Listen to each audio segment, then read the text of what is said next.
guys, this is Michael and Christina from Journey of a Compass, and this is week 8 of our video log series, and we're talking about accommodations.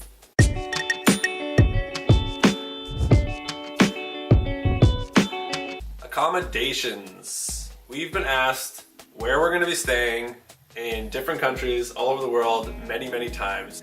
And we're going to be using we do have 5 of our top sites looking for accommodations.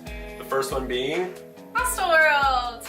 Hostelworld, which is pretty straightforward. You go to the site, type in the city or region that you're at, and it'll give you a list of all the accommodations with prices low to high or high to low, and you can pick and choose. For Southeast Asia, it ranges from about $7 to $14 per example in Vietnam for dorms, so that's per person. per person, yeah. For private room, it would usually cost anywhere from $20 to $45 for the both of us. So if you do the math, sometimes it ends up being more economical to stay in a private room with the bed, which is awesome. Yeah. But occasionally, depending on our budget, we might have to opt into having a dorm room and, only spending $7 each to stay in a single bed. That's where you pop in the earplugs, you put on your eye mask, you're out. Curl over and stare at the wall. Yeah.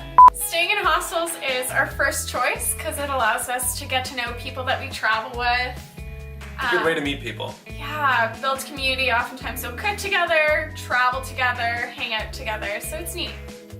In Australia and New Zealand, as we did in our budget, we accounted for a little bit more, and we were right to do so because the cost for dorm rooms in Australia and New Zealand were about $20 to $40, which is about double the price, and private rooms were somewhere between $45 and I think $60. The other sites that we use are Airbnb, Yeah. Kayak, Booking.com, and hostels.com. The next really big way that we're planning our accommodations is with Relocators.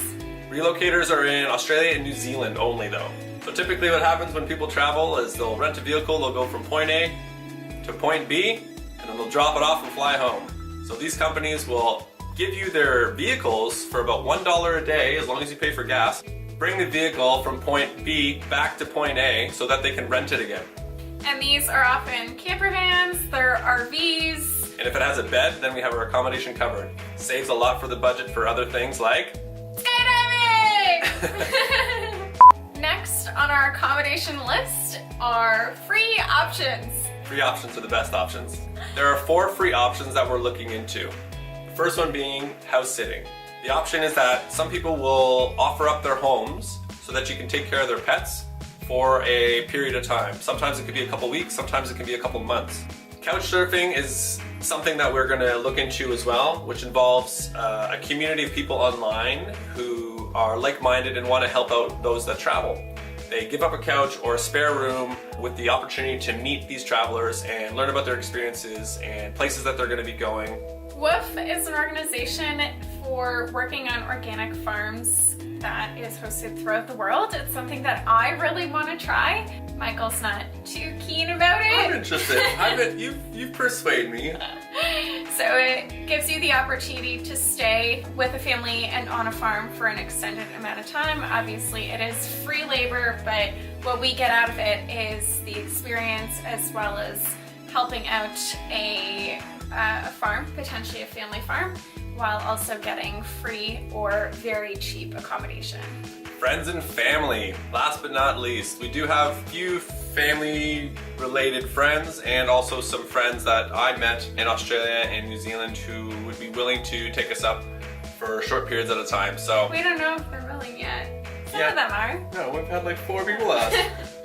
If you really like our videos and maybe you're checking them out on Facebook or just going to our website on a weekly basis, we'd love for you to subscribe to our YouTube channel. Basically because it unlocks a whole bunch of features once you get 100 subscribers. So we're able to do a little bit more things with regards to our YouTube channel. All you need is a Gmail account and you can just go to YouTube and click on the subscribe button, and it's simple as that.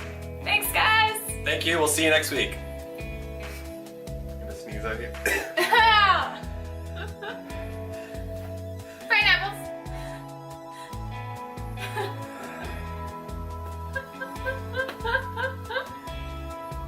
It's the worst feeling to lose a sneeze. I just wanted the relief.